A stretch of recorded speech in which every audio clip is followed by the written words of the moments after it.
大家好啦，今日我就會示範下 Oona GPT 喺中文作文方面嘅應用嘅。咁首先大家登入完之後呢，可以喺右下角任務1呢個位置撳開佢，我哋轉去任務18中文嘅論說文。咁喺右手邊呢，我哋就準備咗張 cheat sheet 俾大家去試用啦。上邊就有學生嘅手寫 sample， 而下邊呢就會有文字版嘅 sample 嘅。咁首先呢，我哋試一試個 OCR 效果先。咁大家同我一齊呢，撳開呢兩個掣，去下載咗學生嘅手寫文字，然之後呢就可以撳交叉。咁今日大家試用嘅呢，就會係一個學生嘅界面嚟嘅，所以你首先會見到條題目啦，然後嗰個答題格，咁你可以用文字嘅方式輸入啦，或者你用 OCR 嘅方式都 OK 嘅。咁我哋就撳一撳 OCR， 然後選擇翻啱啱嘅檔案，可以最多一次過揀選10張嘅相片嘅。咁加完之後呢，你就可以喺左手邊對一對個次序冇問題啦。如果有問題嘅呢，你就可以撳實幅圖去做一個拖拉嘅。如果冇問題呢，就可以撳呢個綠色掣執行 OCR。咁你見到啦，好快就已經有個 OCR 結果喺右手邊啦。咁呢個時候呢，學生就可以對一對OCR 個結果有冇出錯啦。咁例如其實呢條題目我唔需要嘅，咁我就可以直接鏟咗佢噶啦，喺右手邊。有時候如果學生有少少加插字喺篇文章裏邊呢，我哋都會喺下邊顯示啦，咁學生就可以直接貼翻上去啦。咁今次我假設冇問題，咁我就可以撳複製並附加，然之後呢就可以右下角撳提交確定。咁呢個時候呢，就俾 AI 做緊個批改啦，咁大概需要2分鐘左右嘅。咁你見到啦，好快就已經批改完成啦。咁首先呢，你就會見到個分數，今次個學生呢，喺90分裏邊呢，係攞到37分嘅。咁呢，根據翻 DSE 呢，其實係有4 part 去評分嘅啦，就係內容、表達、結構同埋標點字體啦。咁喺我哋平台呢，就係冇計標點字體嗰10分嘅，咁我哋就淨係計其餘3 part 嘅分數嘅啫。碌到落去呢，你就會見到學生提交嘅答案啦。然之後呢 AI 就會跟翻內容、表達、結構3 part 去評分。咁例如呢個學生呢，佢內容係18分嘅，咁 AI 就會嘗試抽翻佢篇文章嘅內容去做翻一個解說嘅。呢篇文章嘅題目係尋物是金啦，但係同學仔嘅立場可能唔夠清晰，而且前後矛盾。咁喺論說文方面，佢嘅論證係比較粗疏啦。佢喺文章用嘅一啲例子，例如一啲偷渡犯啊、唔公平嘅事件呢，就唔係好有效咁支持咗個論點啦。所以學生喺內容方面比較低分嘅。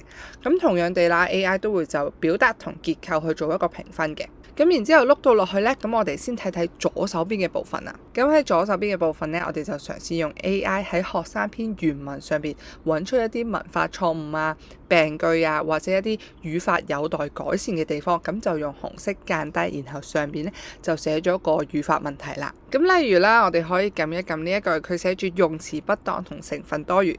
咁當我哋撳開完之後呢 AI 呢就會有個解釋俾佢聽啦。可能學生原句呢就比較口語化啦，而且內容比較重複嘅。咁當然啦 AI 就會有個建議嘅改正。咁呢個建議嘅改正呢，就視乎翻平時學校老師嘅用法啦。你係可以選擇到底係隱藏唔俾個學生睇啊，定係發放俾個學生睇嘅。咁你會見到呢，左手邊嘅部分呢，我哋就嘗試用 AI 喺全篇文章裏邊揾晒佢一啲語法錯誤啊，或者病句等等啦，咁學生就可以做一個改正啦。咁然後呢，去到右手邊嘅部分呢，我哋就用咗 AI 去針對學生嘅每一段做咗個分段分析。咁我哋以第2段為例啦，咁呢段呢，你就係表達緊一個個人嘅立場啦，就係你反對沉默嘅。但係學生做得唔好嘅地方，可能係佢嘅論點呢就比較重複啦，而且呢，佢嘅解說係唔夠嘅，亦都冇深入去解釋佢嘅論點嘅。AI 除咗會俾一個點評佢之外呢，咁下邊呢，我哋都增加咗一個叫做改寫建議啦，就係 AI 會嘗試抽出文章寫得冇咁好嘅地方呢，幫學生做一個改寫嘅。咁譬如學生嘅原文呢，就係寫我覺得有啲事呢唔應該唔做唔講，甚至有機會俾人誤解。AI 就覺得佢寫得比較籠統啦，而且佢個說服力唔夠嘅，所以呢，佢幫佢改寫就係綠色呢部分啦，就係喺一啲情況下過度嘅沉默會導致是非不分，甚至令自己或者其他人蒙受一啲不白之冤，造成一個長久嘅遺憾。咁咁你可以見到咧 AI 喺用詞方面咧都加強咗學生嘅論點同埋說服力嘅。咁然之後咧，我哋睇多一個例子咯。例如以第三段為例啦，AI 咧就會總結咗你係用咗一個例子論證嘅，但係你個例子咧就同前文嘅立場咧就有啲矛盾啦。而且結尾呢一句，對方會點樣選擇咧，係會削弱咗個論證力度。咁成個例子都唔係好能夠引起共鳴啦，所以 AI 覺得呢一段咧其實寫得唔係幾好嘅。咁然之後啦，AI 今次嘅改寫建議咧就係你要分析例子同埋你本身揀嗰個論點嘅關聯。咁學生本身嘅原句就係橙色啦，而綠色咧就係 AI 改寫嘅句子啊。咁你可以睇到啦，AI 唔係隨意去生成一啲我哋叫佳作佳句啦，而係針對翻學生嘅原文去做一個改寫。咁以議論文為例啦，咁 AI 就會針對翻學生嘅原文或者佢嘅原本嘅論點咧，去嘗試修改佢嘅字眼啦，或者提出一啲例子嘅方向啦，去增強佢嘅說服力嘅。咁而再碌到落去下邊咧，咁我哋咧就會去揾翻佢一啲嘅邏輯同埋事實錯誤啦。咁呢方面咧，其實喺議論文咧係特別重要嘅，因為學生有時自己都唔懷疑自己寫嘅嘢係前後矛盾啦。例如第一個 AI 揾到嘅邏輯錯誤就係矛盾啦。咁 AI 就會解釋翻啦，學生本身第一個例子咧就係面對一啲偷渡客咧，其實佢覺得係多一事不如少一事嘅。但係第二個例子啦，面對不公嘅時候就突然間話要打破沉默。咁其實佢嗰個立場咧前後唔一致嘅。咁 AI 就會嘗試去揾翻佢覺得矛盾嘅地方啦。咁下邊亦都有 AI 覺得佢唔同嘅邏輯錯誤嘅例子，就去同翻個學生講啦。咁然之後再碌到落去咧，就會有一個文法錯誤統計表啦，就係 AI 就總結翻學生上面錯嘅文法錯誤嘅數量，就列翻出嚟。咁學生可能喺改正嘅時候啊，或者作下一篇嘅時候，要特別留意你成日都出現用詞不當或者成分多餘嘅問題啦。咁而再碌到落去呢，其實就係一個我哋新加嘅部分，就係內容建議。你會見到喺上面呢，我哋主要針對嘅呢，可能係表達同結構方面啊，例如揾出學生嘅一啲病句啊，或者點樣去改，令到學生嘅文章更加具說服力。咁而下邊呢部分呢，就專針對內容再去幫學生做一個升華。咁譬如你可以睇到啦。咁 AI 第一個建議咧，就係建議學生明確咁界定沉默是金嘅含義同適用場景，因為喺上邊 AI 就覺得佢篇文章所有理解係比較表面嘅，而且有啲內容唔一致嘅地方，所以佢想學生喺一開始先明確咁界定咗到底可能佢嘅立場啦，或者其實佢嘅睇法係點樣啦。咁例如以呢篇文章為例咧，咁 AI 就覺得佢可以修改引論嘅部分啦。咁譬如啦，學生其實係可以拋一個反問，就問一問，其實係咪意味住任何情況沉默都係一個最佳嘅選擇？因為其實扣翻學生本身呢篇文章嘅論點呢，係有啲情況會選擇沉默，而有啲情況唔會嘅。所以 AI 就建議改一改佢第一段引論嘅部分，令到成篇文章呢唔會出現矛盾嘅問題啦。咁去到下邊啦 AI 都會建議佢可能確立一啲嘅中心論點啦，或者係講一啲更加有說服力嘅例子。AI 除咗會俾一啲理由同解釋咧，都會俾一啲方向學生去思考，或者學生可以睇完呢一份 AI 嘅點評之後咧，去再做一啲資料搜集咧，去改善佢篇文章，令到佢可以得到更加高分嘅。咁然之後咧，下邊咧我哋就會有一個改正小精靈，就專針對上面嘅文法錯誤啦、病句嘅部分嘅。咁你可以撳一撳開始，然後咧 AI 就會抽你喺上面錯嘅文法錯誤啦。咁你可以選擇一次過改晒啦，或者我今次淨係改成分多餘嘅，然後撳開始改正。咁你會見到咧 AI 就會用紅色框框咧框住你上邊 AI 覺得你成分多餘嘅意思啦，同埋佢會比較解釋你。咁你可以直接咧喺呢個位置做一個修改。咁修改完之後咧，你就會見到變咗黃色嘅啦，然後撳下一個。咁跟住咧，你就可以根據 AI 嘅建議再作修改啦。咁如果你做到最後一個咧，佢就會有個複核修改。然後咧，你會見到咧，佢已經幫你直接去更新咗你篇文章。咁然後你撳完成。咁佢就會自動更新咗啦，咁你就可以再次提交，睇下你嘅分數有冇轉變啦。咁呢個呢，就係中文論說文嘅部分啦。咁跟住落嚟呢，我就會示範埋中文嘅描寫文，就係任務17。咁上傳學生嘅手寫答案嘅方式呢，都係大同小異嘅。咁我而家呢，就唔示範啦。咁我哋直接嚟睇一睇呢一份 AI 嘅點評啦。同樣地，你可以見到個分數就係學生喺90分裏邊攞到49分，然之後就係學生提交嘅答案。咁今次呢個題目呢，就係颱風下的街景。咁呢 AI 咧就會根據翻佢內容、表達結構3 part 去做一個點評啦。咁譬如喺內容方面咧，學生嘅文章咧係扣到呢一個颱風下的街景嘅主題嘅。咁佢分別就描寫咗天空啊、風雨啊、樹木啊、行人等等啦。但係佢嘅描寫唔夠細節，所以就令到佢嘅內容分唔算好高分啦。咁另外喺表達方面咧，呢個學生係用到一啲嘅感官描寫嘅。咁你可以見到咧，針對翻唔同嘅文體咧，AI 嘅點評或者用字都係會有啲唔同嘅。咁可能頭先論説文啦，AI 就會針對喺一啲可能說服力啊、論證論據等等啦。咁今次描寫文咧，AI 就會針對翻佢用嘅描寫手法啦，或者係一啲景物等等啦。咁然之後再落到去下邊咧，咁左手邊咧就係一啲嘅文化錯誤啊、錯別字、病句嘅部分。咁今次呢個學生係冇嘅，咁我哋就可以直接睇一睇右手邊嘅部分。AI 就會總結翻學生呢段文字寫緊嘅內容啦，寫得好同唔好嘅地方。例如第一段咧，呢個學生就嘗試總結緊颱風來襲嘅時候整體嘅氣氛，包括天空啊、風啊、樹，營造咗一個緊張壓抑嘅氣氛。咁呢方面咧 AI 係覺得佢寫得唔錯嘅，但係就唔夠具體啦。咁跟住咧，你可以睇一睇 AI 建議佢改寫嘅部分。咁第一個 AI 建議佢咧就可以增強一啲嘅感官描寫。咁橙色就係學生嘅原文啦，而綠色咧就係 AI 建議嘅改寫。咁你可以見到咧，其實學生本身嘅原文咧都寫得唔差噶啦。咁但係咧 AI 咧就加入咗一啲嘅細節位啦，或者一啲聲音嘅描述啦。譬如狂風嘅聲音咧，時而尖銳，時而低沉。唔單止係咁，AI 仲加咗一個比喻落去，就係彷彿好似巨獸喺度咆哮。咁你會見到咧，其實內容都係用翻學生原文嘅創意，但係 AI 透過一啲用詞啊、一啲描述咧，去增強咗佢嘅畫面感，令到呢個颱風嘅威力更加形象化、更加生動。咁另外下邊啦，AI 可能會建議佢用一啲生動嘅比喻，就譬如本身學生係寫緊樹木喺風中搖擺，枝葉又東歪西倒，甚至連根拔起跌咗落地下，發出一啲沉悶嘅聲響。咁咧佢就將路邊嘅樹木比喻做一啲飲醉咗嘅人啦，形容枝葉好脆弱啦，俾人無情嘅師奶。咁特別喺描寫文啦 ，AI 建議嘅改寫咧係更加形象化啦，好似畫緊一幅畫喺你個腦海裏邊啦。無論可能係視覺、聽覺嘅效果啦，或者頭先唔同嘅細節咧，令你好似親歷其境咁嘅。然之後你繼續撈落去咧，你會可以見到咧，只要 AI 覺得佢有待改善嘅地方咧，都會有一啲嘅範例俾佢做一個參考啦，或者俾啲方向佢去考慮可以點樣增強嗰個可能畫面感啊，或者點樣增加唔同嘅感官描寫嘅。咁今次咧呢個學生咧就係冇一啲嘅邏輯或者係一啲事實錯誤咧，所以你見到咧個 part 咧就會冇咗嘅。咁然之後再落到去就係內容建議嘅部分啦。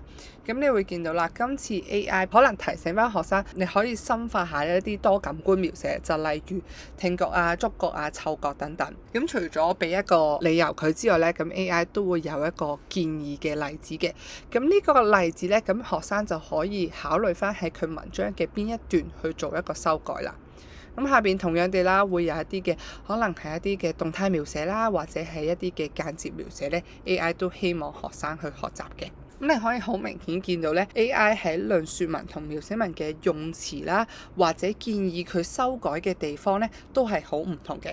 咁最後咧，我哋示範埋中文嘅記敘抒情文，就係任務16啦。咁同樣地啦，咁我都唔再示範 OCR 嘅部分啦。咁我哋直接嚟睇一睇呢個嘅點評啦。咁今次呢條題目咧就係一次令我百感交集嘅聚餐啦。咁而學生嘅得分咧就係90分裏邊係45分嘅。咁首先你就會見到 AI 根據佢嘅內容、表達結構3 part 去評分啦。咁一樣係抽翻學生嘅原文做一個點評嘅，會簡單咁解釋翻俾學生聽點解你呢個分數，可能你對百感交集嘅體會唔夠深切，或者你個結構上面個重心係有失平衡嘅，甚至係嗰啲起承轉合有啲生硬嘅，咁我哋就可以睇一睇學生篇文章啦。同樣地，左手邊咧就係根據翻學生嘅原文去揾出一啲嘅語法錯誤啊、病句等等嘅。我以呢一句為例，佢本身學生嘅原文咧就係我們在聚餐時透過視像應用程式來視像聊天。咁 AI 咧就覺得佢有成分多餘同用詞不當兩句嘅問題啦，咁我哋可以撳開佢。咁咧 AI 就覺得視像應用程式同視像聊天咧就已經重複咗啦。咁 AI 就建議佢嘅改正咧就係我哋喺聚餐嘅時候透過視像嘅通話應用程式同缺席嘅同學仔聊天。咁你會見到 AI 除咗改善咗佢一啲嘅成分多餘嘅部分咧，佢亦都補充咗同缺席同學仔聊天，咁就令到學生嘅成句更加完整嘅。咁你會見到咧 AI 就會嘗試去揾晒佢所有覺得有問題嘅地方啦，包括係一啲標點符號，甚至係有時候學生嘅用詞比較誇張咧，佢都會揾晒出嚟嘅。咁然之後去到右手邊嘅部分啦，咁同樣地 AI 會根據學生每一段咧就做一個點評同埋建議嘅。咁以第一段為例啦，咁同學仔咧係可以直接指出咗佢呢次聚餐嘅感悟。咁但係咧，其實同文章百感交集咧就冇一個聯繫。咁作為引言咧，亦都唔可以有效引起讀者嘅興趣或者鋪墊下文。咁因為今次係記敘抒情文啊 ，AI 今次強調嘅地方咧又有少少唔同啦。咁前面可能描寫文強調就係畫面感，議論文強調說服力。今次啦，記敘抒情文啊，可能就會想學生引起讀者嘅興趣，或者係鋪墊下文嘅。咁咧，同樣地咧 ，AI 就會針對翻學生嘅原文做一個改寫啦。咁今次你見到 AI 嘅改寫，譬如佢唔係淨係寫呢次聚餐啊，佢係寫多少少大家談笑風生啊，應對得體嘅畫面咧，就令到佢感慨人隨住年齡嘅增長咧，更加識得處世之道啦。你會見到係一個我哋會叫做潤色啦，或者優化學生嘅原文嚟嘅。咁而睇埋第二段啦，咁你會見到學生就嘗試交代聚餐嘅背景啦，咁包括佢提及可能記敘嘅6要素啊等等啦，但係學生咧就寫得比較平淡，而且營造唔到一個熱烈嘅氣氛。咁下邊同樣地都會有一個改寫，咁你會見到第二呢個建議呢，有時候 AI 覺得佢可能嗰一段或者嗰個觀點唔係好正確嘅時候呢，佢會直情係建議佢修改全文嘅時間線，或者修改主角缺席嘅原因。咁跟住再落到去呢，咁 AI 呢就會嘗試喺可能抒情方面呢，再做一啲嘅建議同改寫啦。咁你會見到每一段都有嘅，譬如佢叫佢要增加一啲內心嘅感受嘅描寫啊，令到佢可以更加扣題、更加深化百感交集呢一個嘅體驗嘅。咁然之後，你每段都會見到有唔同嘅建議啦。咁今次呢個學生咧喺呢篇文章裏邊咧，其實係存在咗一啲矛盾嘅位置啦，或者咧情節嘅設置唔夠合理，咁 AI 都會嘗試去指出嚟啦。咁學生就可以根據翻呢啲 AI 嘅建議去做一個改善啦。同樣地，下邊就會有文法錯誤嘅統計表啦。咁學生咧就可以注意翻自己，可能今次有少少表達生硬嘅語序不當等等嘅，就可以做翻一個改善啦。落到最下邊，同樣都係嗰個內容建議。咁今次咧，咁 AI 就會針對翻聚餐方面嘅細節描寫啦，或者佢嘅情節嘅鋪墊。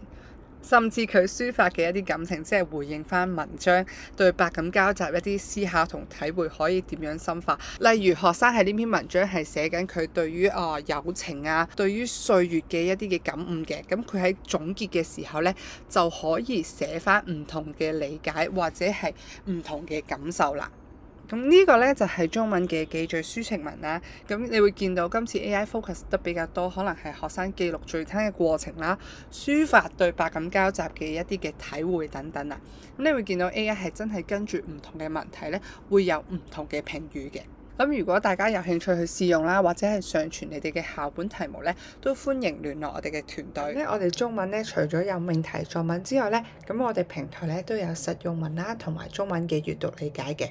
咁而家咧，我哋就會嘗試一下實用文啦，去翻最底任務17呢個位置，撳開佢，我哋轉去任務15。咁同樣地啦，我哋喺右手邊咧準備咗一張 cheat sheet，咁你可以下載學生嘅手寫 sample 啦，或者直接 copy 嘅。咁喺示範方面咧，我已經提交咗啦，咁我哋而家可以碌落去睇下個結果。咁首先啦，你會見到呢個學生嘅得分咧係32分嘅。咁然後係嗰個學生嘅答案，咁再碌到落去咧，嗰個分數詳情咧，今次就會有少少唔同啦。因為實用文咧就係根據學生有冇寫到呢一個嘅 point 咧去俾分嘅，所以咧我哋 marking scheme 嘅位置咧都會寫翻每一個 point 同佢對應嘅分數嘅。咁你會見到咧 AI 嘗試喺學生篇文章裏邊揾翻佢哋有冇回應到唔同嘅論點嘅。咁同埋咧 AI 會就佢嘅一啲嘅措辭啊、一啲嘅語氣去評分嘅。咁落到下邊一樣係一個內容分析，左手邊嘅部分就係一啲嘅語法錯誤，例如佢有用詞不當，咁我撳開佢，佢會有一個建議嘅改正嘅。咁碌到落去下邊啦，同樣就會有個語法錯誤嘅統計表啦。而右手邊嘅部分咧，咁 AI 咧都會嘗試總結翻學生呢段文字啦，可能寫得好啊，或者寫得唔好嘅地方。咁例如啦，呢一篇係一篇演講詞嚟嘅，AI 就覺得佢嘅開場白係清晰嘅，佢亦都有提到自己嘅身份同埋呢個嘅行動嘅，但係佢就冇好詳細咁説明呢個行動嘅意義同埋目的。咁 AI 咧亦都會嘗試咧抽翻學生嘅例子出嚟做改寫嘅，橙色咧就會係學生嘅原文，而綠色咧就係 AI 嘅建議改寫例子。咁而去到下邊咧，咁呢個學生咧有寫得比較好嘅例子啦，咁 AI 就會去讚一讚個學生嘅。而下邊呢一個咧就係 AI 對於整篇文章嘅一個建議。咁譬如 AI 覺得呢個學生咧應該喺文章裏邊強調翻佢嘅行動嘅長遠影響。咁我哋就希望呢啲建議咧令到學生咧可以改善佢嘅作文嘅。嚟啦，我就會示範一下中文閱讀理解嘅部分。同樣地，我哋去下邊任務15，撳開佢，轉去任務14。咁右手邊咧，我哋都準備咗一張 cheat sheet 啦，同埋一啲學生嘅手寫答案俾老師你去使用嘅。咁咧我就已經提交咗啦，咁我可以交叉咗呢度先。咁咧以第一題為例啦，佢係想我哋咧將廉頗藺相如嘅文意翻譯做一個白話文嘅。咁下邊啦嗰個分數詳情咧，我哋都可以睇到學生有冇正確咁翻譯一啲字眼啦，或者佢個關鍵概念啱唔啱，從而去俾分嘅。咁喺內容分析嗰度咧 AI 都會嘗試解釋翻學生係唔可以準確去翻譯到父照呢個意思咧，亦都表達唔到咧秦希照呢個概念嘅。所以咧，我哋就希望通過呢啲 AI 嘅建議咧，學生就可以思考翻佢嘅錯處啦，從而再去改善嘅。咁而下邊咧，你亦都可以見到其他例子咧，我哋都可以去用 AI 去 detect 得到嘅。咁而下邊咧，我哋都有支援唔同嘅題種嘅，例如係一啲嘅舉例説明啦，或者下邊根據一段文字去分析兩者嘅遭遇咧。咁呢啲例子咧，我哋都可以用 AI 去做一個分析啦。咁呢個就係我哋喺中文閱讀理解嘅批改詳情啦。